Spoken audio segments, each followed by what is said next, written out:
On today's episode of the Locked On Texans podcast, money. Jalen Pitre gets paid. And with all of these extensions being handed out by the Houston Texans, as far as they got to leave with something championship.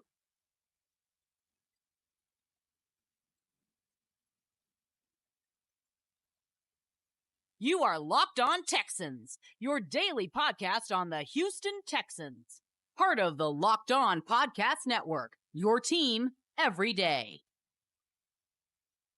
Battle Red Nation, Bulls on Parade. Welcome to today's show. We are your credentialed media members. I'm John Hickman, that's Brian Big SARS Barfield, the man with the big hat and the even bigger smile.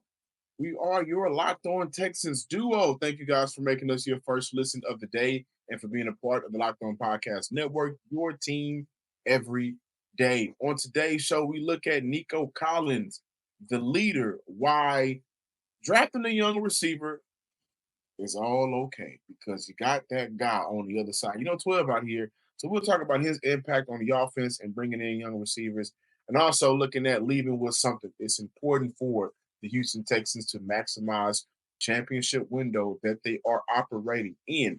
That's why you make moves to extend Danielle Hunter. That's why you make moves to extend Derek Stingley and also Jalen Pitre, which is where we start because Jalen Pitre got paid on Friday. Today's episode is brought to you by the all-new 2025 Nissan Armada. Stay tuned for the Armada Player of the Week later in the show. Big Sarge.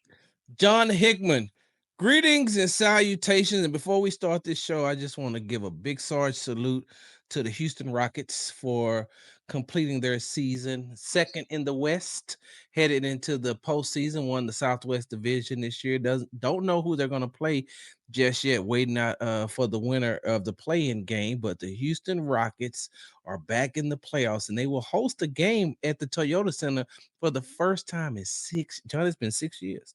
Chris Paul was here the last time they had a playoff game there. It's been 6 years because the following year was the bubble year. That's when Russell Westbrook was hollering at babies. Yeah. But also make sure you guys check out the Locked On Rockets podcast. They do a great job of covering the Houston Texans. Former Baylor Bear Jalen Pitre got the bag on Friday. Houston Texans and Pitre agreed to a 3-year, $39 million contract extension, with $30 million of that being guaranteed. Houston reset the nickel cornerback market all for 48 hours until Chicago and Kyler Gordon agreed to a new deal. But for Pitre, it's kind of shocking to me. This is the Texans' third extension this offseason, all on the defensive side of the ball. We know that Pitre's season was cut short in Week 12 when he injured his shoulder in the Texans' 32-27 loss against the Tennessee Titans. At the time of the injury, Pitre ranked third on the team in tackles, tied for fifth in tackles for loss, and third in pass deflections. Coach D'Amico Ryan said at the league annual meetings, to all of our young guys, when you do it the right way, guys like Stingley, Nico, young guys who came in and played really well for us, they became top players in the league at their positions. We want to reward those guys. So the Houston Texans are sticking to what they said they were going to do and take care of their guys in-house. Sarge, what are your thoughts? John, the one thing that I love about the Locked On Texans podcast, one of the things I love about being a part of it, and one of the things that I love about listening to the Locked On Texans podcast is, I think a couple of weeks ago we did a show and we said, hey, who's up next? And we said Jalen Pitre. We said that Jalen Pitre should be next to get the extension based off of what he's done. As far as what his play has exemplified with him being on the field, even with the bad second year that he had in the league. And it was to be expected. I mean, you look at a lot of these players, they come in, they have a very, very good rookie season. And then in that second season, sometimes they take what they call a sophomore slump, and bless you. And you look at it and you say to yourself, okay, well, what can a team do to get him back on track and where he needs to be? And that's exactly what we talked about when we said that D'Amico Ryans and Matt Burke and, Steven Adegoji and Dino Vasso. Adegoji is the safeties coach and Vasso is the defensive cornerbacks coach. And they all put their heads together and they said, let's find a place where we can put Jalen Pitre on the field. Let's find a place where he can be effective. We know that he can play the safety position, but I think that there's another place on the field that we could use him, and putting him in that nickel corner position to start off in training camp. Well, it was they flirted with it in OTAs. That's when the chatter started, and then they moved him full time during training camp. And one of the best things for Jalen being moved to that position, because he knows that position, but he also had a player who had played both positions that he had played in Jimmy Ward, who had played it very effectively when he was at San Francisco with D'Amico. And so he was able to teach Jalen some of the tricks of the trade. And Jalen is naturally aggressive on the field anyway. And so him tackling, that's never been an issue. Him, coming down and run support has never been an issue, but now you put him closer to the action and you see what you're able to get from him. John, we talked about it on this show plenty of times where Jalen Pitre has made a play here or made a play there to help the Houston Texans get a stop or to help the Houston Texans get a turnover. And that's why he should have been extended. And that's why the things that I'm saying now, I'm not doing anything but repeating myself on the things that I said weeks ago. He should be rewarded. He got rewarded for his mentality, his physicality, his ability to be on the field. And like I said, like you said, in week 12 he got hurt, no fault of his own. And John, I don't think that people really realize that he got hurt by his own player, right? Yeah. Yeah, he got hit by his own player being aggressive and the other player being aggressive as well.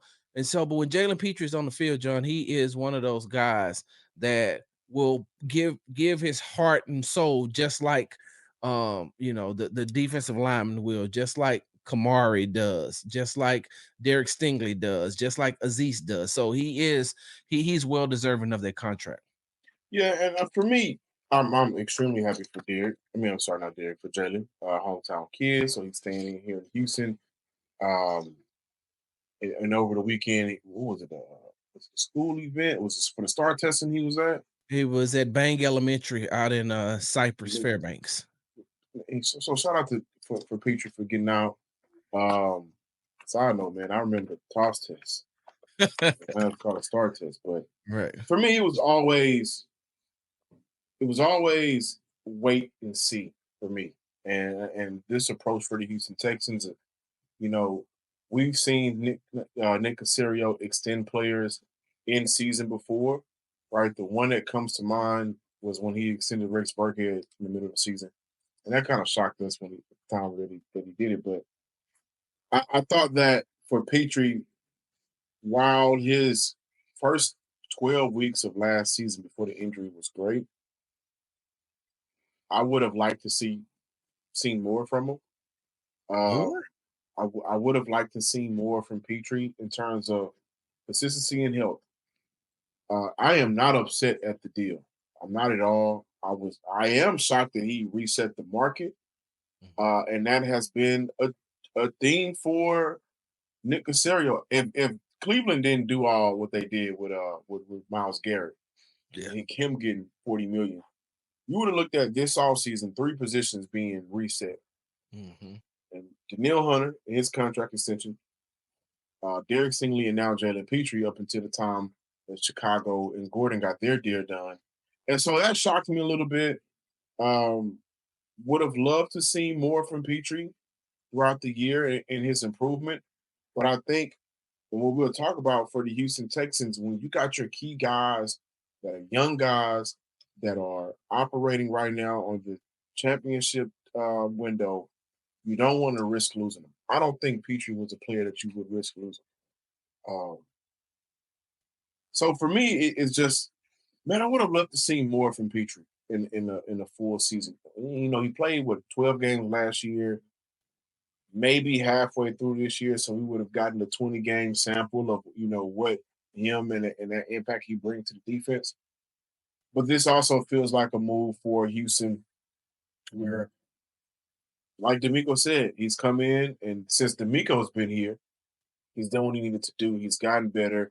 And I also look at, for the Houston Texans, just being smart enough to say, let's put this let's put this guy around the line of scrimmage. You look at last season before the injury, only 334 yards allowed, 9.5 yards per completion, 6.1 yards per target. Those are all career best for Jalen Pitre.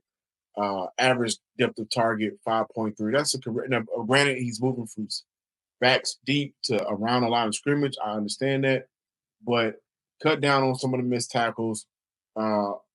Really, overall, probably his best year, even looking at his rookie year when he had those 5 interceptions. So he is a guy that makes sense for the Houston Texans moving forward. The reset in the market, I thought was it shocked me a lot, but I am happy for him. John, he's one of those pieces, though. He's one of the pieces to that puzzle.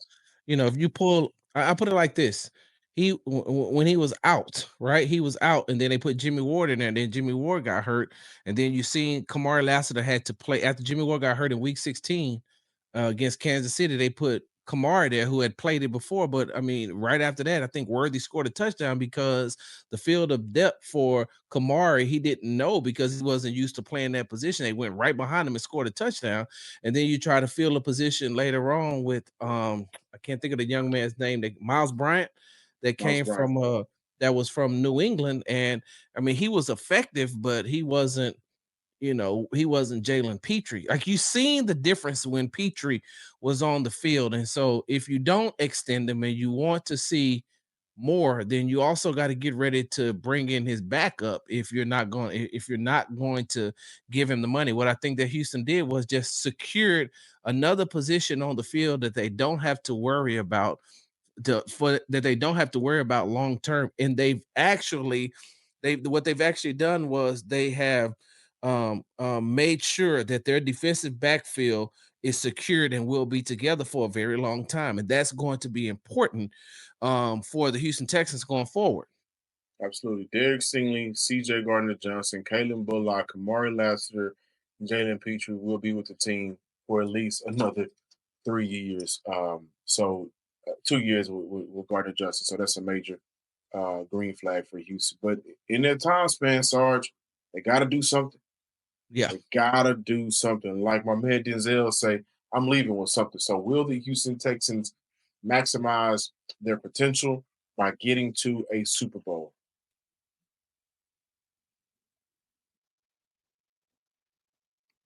John, did you know that your Fire TV is also an Xbox? I know now. You can turn any TV into your gaming and entertainment hub with Fire Stick 4K devices. No console required. Just grab your paired controller, subscribe, or sign in to Xbox Game Pass Ultimate with EA Play included, and you're ready to play. Dive into hundreds of premium titles from EA Sports College Football 25 to Call of Duty Black Ops 6 and Avowed. As easily as you stream your favorite shows. It's gaming made simple, and it's all on your Fire TV. With 4K streaming, watch more than 1.5 million movies and TV episodes from your favorite subscribe services like Netflix, Prime Video, Disney Plus, Max, and more. Now, John, let me say this real quickly to you and the viewers and the listeners. I pretty much have date night at least 4 times out of the week because my wife and I, we use services like Netflix and Prime Video to watch some of our favorite shows, and Disney Plus because I'm a huge Disney guy. I have a bunch of grandkids, and so I have to make sure that I'm up on all the Disney movies that I've seen on multiple occasions, watching it with them on the through FaceTime. And so we use that 4K streaming service a lot to watch our favorite shows. Head to Amazon.com/Fire TV Locked On to get started.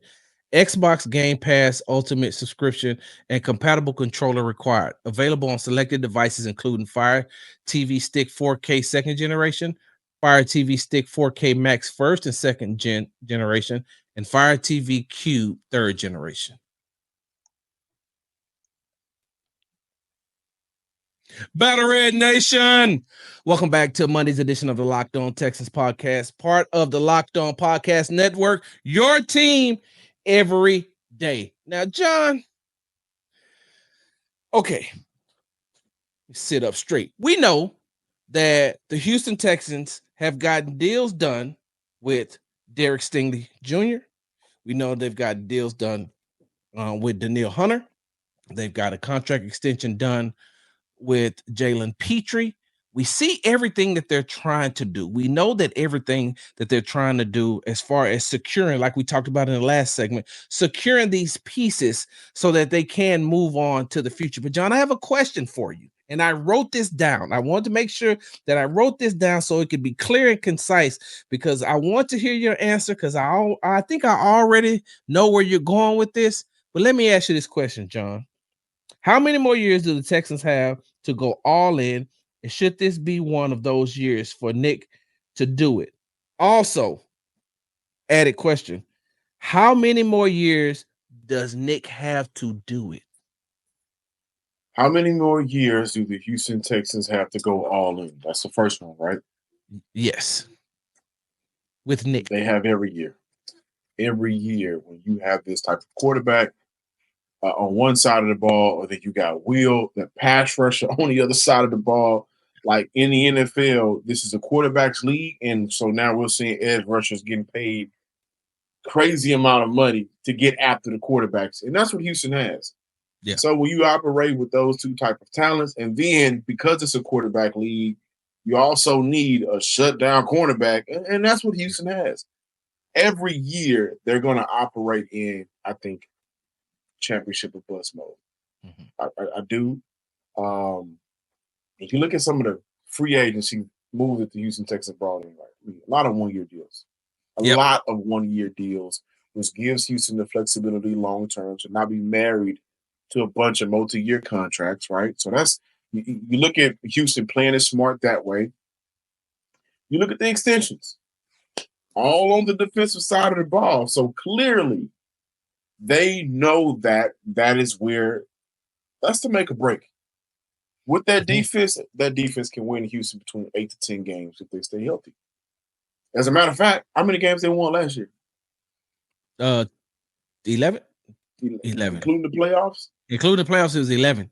And how many of those games do we feel like, man, the defense won them that game? Because half of those games they didn't score touchdowns in the second half. So they're investing on that side of the ball. That gives them the flexibility to, again, especially with those guys locked up, and you don't have to worry about Will for another 2 years. That gives them the opportunity to maximize their championship window. So right now, this offseason, they've been playing this safe. I think the riskiest move that they've done so far is actually trading away a top player. But in terms of contracts of guys they've brought in, new faces and new places in here in Houston, a lot of one-year deals. Now, in terms of how long does Nick Caserio have? Sarge, I don't know. Because I think it boils down to Nick Caserio and what his success looks like. Promoting Cole Popovich when a lot of us felt like Houston should have went outside of the building to upgrade that position, that position coach. But they did it. Two guys from one team that we don't want to even mention, because 3 of those guys have the background. If those guys are not able to bring out the best in that offensive line, considering the move that was made, and he'll have some time. So, like, Nick Caserio ain't going nowhere this year. But if 2 years, by the time we get to C.J. Stroud's contract extension, and Houston hasn't been able to get over the hump, then, yeah, heads are going to roll. It's kind of like Lamar Jackson in Baltimore when they just couldn't get over the Greg Roman hump. Yeah. And they have to bring in someone new. Yeah. We see coaches that Mike D'Antoni in the NBA, you just can't get over the hump. Yeah. And so I know Nick Caserio is a general manager, but I speak to the fact of if all of the moves that he's making right now to alleviate some of the past issues from Bobby Slug, bad blocking, if those moves don't make sense in the end and don't turn out to work out for the Houston Texans by C.J. Stroud's contract extension, I think it would make sense to move on from Houston, because right now they have to get to a conference championship, and they have the opportunity to get to a Super Bowl if everything plays out correctly. John, So I'm gonna repeat the first part of the question, right? I asked you how many more years do the Texans have to go all in, right? And you said every year, Every right? year that they have C.J. Stroud, Will Anderson, and Derek Stingley. Gotcha. And then I asked you, should this be one of those years for Nick to do it? And you said, Yes, gotcha. every year. John, I'm gonna have to disagree with you right there. Don't take this personal, what I'm about to say. But no, John, they don't have every year. They don't have every year. And the reason why I say they don't have every year is because, yes, the salary cap is going to keep increasing, and so is the salaries. Just like you've mentioned before, think about it. Edge rushers are getting quarterback money now. By the time it's time to sign CJ's going to sign the biggest contract in NFL history when it's time for his extension. Especially considering how Houston keep resetting the market at all these other positions. I agree. All right. And so all these 1-year deals, John, that's not going all in. I need Nick Caserio to keep that same energy that he had last year when he got Azeez, when he got Daniil, when he got Stephon Diggs, when he got Joe Mixon. That's going all in. I think that if we keeping it, if we keeping it 100 like we always do on the Locked On Texas, like we always do on the Locked On Texas podcast, I think that Nick is kind of shell shocked from last season. I think that Nick may be a little bit afraid to go all in like he did last year, only because it didn't pan out the way that he wanted it to pan out. It did not end. The season didn't end up the way that I'm gonna rebuttal that. I'm gonna rebuttal that. Okay, go ahead. I'm gonna rebuttal that. No, right now I'll be quiet. Go ahead. Well, I will to that point. Last year he went all in, right? Yeah. But 3 of those 4 guys are still here, so that's a part of the right now championship window that they are operating in. So that counts to him going all in. Okay. And Daniil Hunter, contract extension. The moment Joe Mixon got here, contract extension. Azeez, a 3-year deal. He's still operating with that boom or bust mentality because those guys are still here. All right. And with that being said, John, right now, do you feel like the Houston Texans have more talent on their team right now than they did last season? I need to wait until after the draft. No. Because I'm not talking about with the draft. I'm talking about right now. Like right now, today, Monday. Do you feel like the Houston Texans, if you look at their roster, that their roster is no?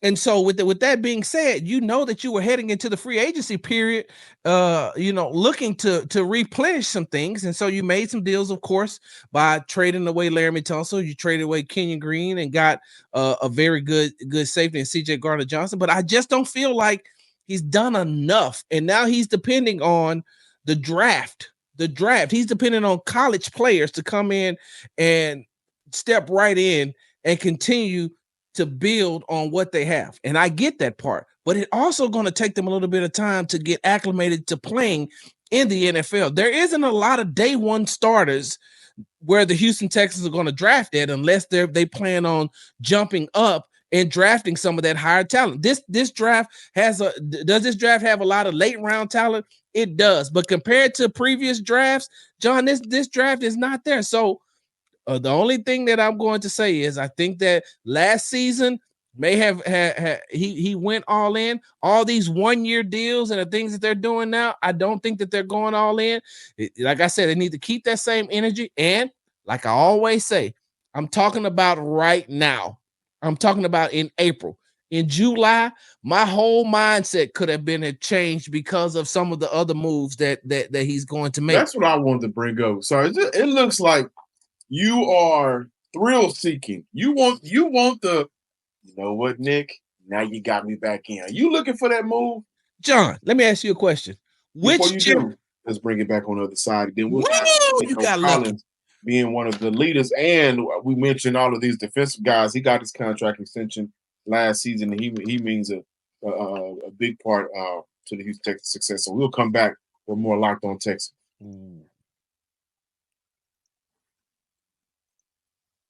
However, the Armada Player of the Week is brought to you by our friends at Nissan and the all-new 2025 Nissan Armada. Beautiful car, by the way. Each week, we're taking a look at our draft prospects to pick one guy that stands apart, the guy we believe showcased the strength and power needed to push the Texans forward as we look ahead to next season. This is probably the best segue because we're talking about Houston getting over the hump. This week's Armada, clear-cut player of the week. Well, we always talk about first-round picks. Well, for the Houston Texans, they have 4 top 100 picks. And I think it's important to highlight who they could possibly get in those later rounds. And for me, it's Jaden Higgins. I think he's an opposite player that can come in opposite of Nico Collins, has Nico Collins-esque type of skills, big receiver, great hands, understands how to attack zones and get open without a lot of wasted movement. And so when you look at what he could possibly do for Nico Collins, taking off pressure from him and all of the guys inside, Christian Kirk, Braxton Berrios, that is where Houston could get their next wide receiver 2 and potentially wide receiver 1 for the future. So is he a heavy duty guy? Absolutely. Hadn't missed a lot of time in college. Is he rugged? Big body. He's going to go get it. Big catch radius. So you can dream big and go big with Jaden Higgins matching him up with Nico Collins. When it comes to the Nissan Armada, they say go forth and conquer. And that's exactly what I think Jaden Higgins and the Houston Texans can do together here in Houston. It's clear that our player of the week is out here ready to conquer the road ahead with confidence, just like you can with the all-new Nissan Armada or any of their outstanding vehicles. Take Nissan Armada, Rogue, or Pathfinder and go find your next big adventure. Shop NissanUSA.com.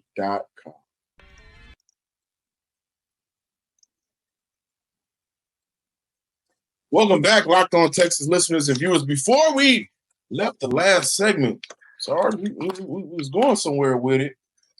Yeah, why don't you bring it back? You had a question for me. Yeah, John, because you asked me, am I a thrill seeker? I have a question to ask you, right? Let's just pause the football talk for a second. I'm going to ask you something NBA related. Which championship team would you rather watch play? The Spurs or the Lakers? I'm talking about old school, not today. Old school Spurs championship team, old school Lakers, Kobe and Shaq. I gotta go with Shaq and Kobe, man. Okay. Old school Pistons who won multiple championships, or the Miami Heat with the big 3, LeBron, Dwayne, and Chris Bosh. I gotta go to Heatles. So, hell yeah, John, I want thrill. Yes, I want thrills. I want excitement. I want to see the Houston Texans step onto the field and be able to put up the type of numbers or do the type of things that the Kansas City Chiefs offense can do. I want to see them do the type of things that the Buffalo Bills offense can do. I want to see them do the type of things that Lamar Jackson and that Baltimore Ravens offense can do. And so I'm seeking what you're saying that, and this is where I thought about these two teams. And by the way, the Spurs did win 5 championships, but boring. Do you feel like Baltimore, Cincinnati, and Buffalo are still operating in a championship window right now? Baltimore, yes. Buffalo, yes. Cincinnati, I don't know. Wait, offensively, yes. Defensively, no. So offensively, they are still. Teams, that makes a lot of good. Make a point there, and that's why I think we see Houston investing into their defense, like Cincinnati invested in their offense. But I wanted to make that point because those guys have not made it to a championship. Lamar Jackson ain't got over the hump. Buffalo ain't got over the hump with Josh Allen, and so every year we feel like they got a shot because of what? Lamar, the quarterback. That's why I feel like as long as Nick Haley can get the best out of CJ, he can elevate his game, he can elevate the offense. If he turns out to be who we think he is, and Sarge, who do you think CJ Stroud is? Potentially. Tom Brady. Then they're going to have a shot every year. And if Nick Caserio is doing what he's doing, bringing in players that can help the offense, they got a shot. I think Nick Caserio, even though I know he doesn't drink, feel like he took a shot with some of the off-season free agent moves that he's done. There's too much uncertainty, John. Yes, listen, I believe that CJ Stroud can walk on water as far as football is concerned. But I also believe that this season you may have to put a life jacket on him because of the protection he's going to have again. And he's going to need a life jacket because he start walking on water, he may sink because the weight of everything else is pulling him down. So I just don't like, it's too many uncertainties on the offensive side of the ball. But John, one player that we are sure about, one thing's for sure, two things for certain, Nico Collins. No 12 out here.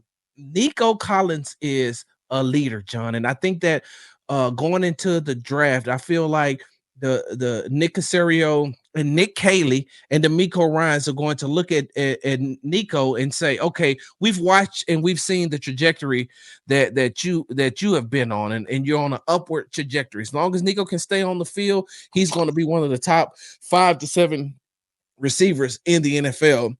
The proof was in the pudding last year, and along with playing with CJ Stroud. So when you look at what he's been able to do, I think that now is the time for him to step up in that leadership role. He has done that, and the season that he had last season only heightened who he is as a player and as a person. And so now it's time for him to be the big vet. You know, kind of like when Stephon Diggs was here. I asked Stephon Diggs, what are some of the things that you've been teaching Nico to help him go to the next level? He said, I don't need to teach Nico nothing.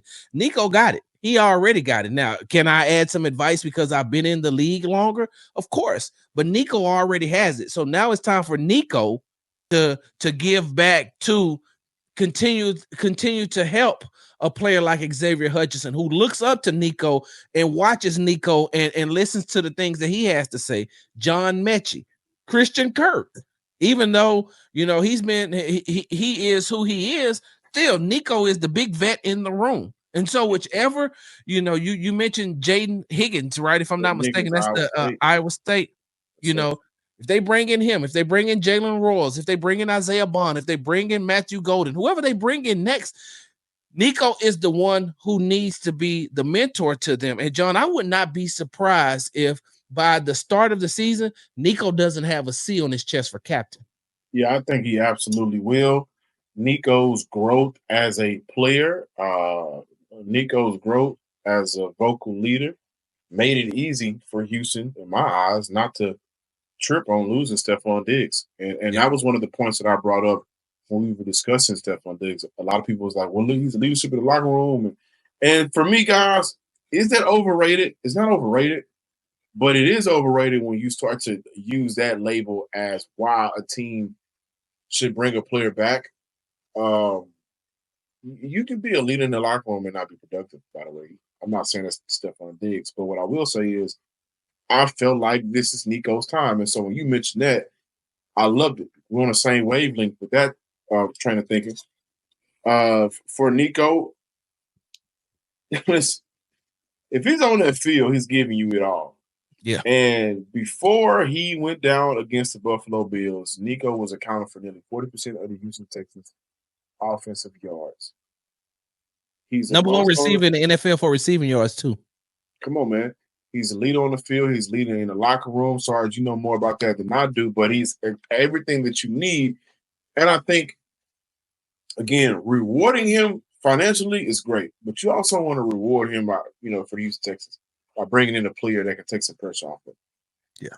It allows for Houston to have flexibility, I think, in the draft because you have a definitive number one receiver, and the guy that you draft, like, it's not Brian Thomas Jr. coming into Jacksonville. They needed him to be a number one receiver almost from day one, in my opinion. Mm-hmm. It's not like Justin Jefferson a few years ago, right? But it's more so for the Houston Texans. Now it's about finding your Jordan Addison. Now it's about partnering your Nico with a dominant number two to help expand the offense. And then, of course, next year they'll get Tank Dell back. So he's a leader on the field. He's a leader off the field. Houston absolutely needs to reward him by getting him some more help in that depleted wide receiver room, right? It's underwhelming. But he's everything you guys need him to be. And Nico has become one of my favorite Texans during this era of football. Yeah, mine as well. Thank you guys for watching today's episode of the Locked On Texans podcast. Y'all know what to do. And if you don't, 3 favors. Subscribe, like, and comment on YouTube and wherever you listen to your podcast. Follow me on Twitter at John_Hickman12. And you can follow me on the app formerly known as Twitter at Big Sarge Sports with a Z at the end. Until next time, ladies and gents, peace.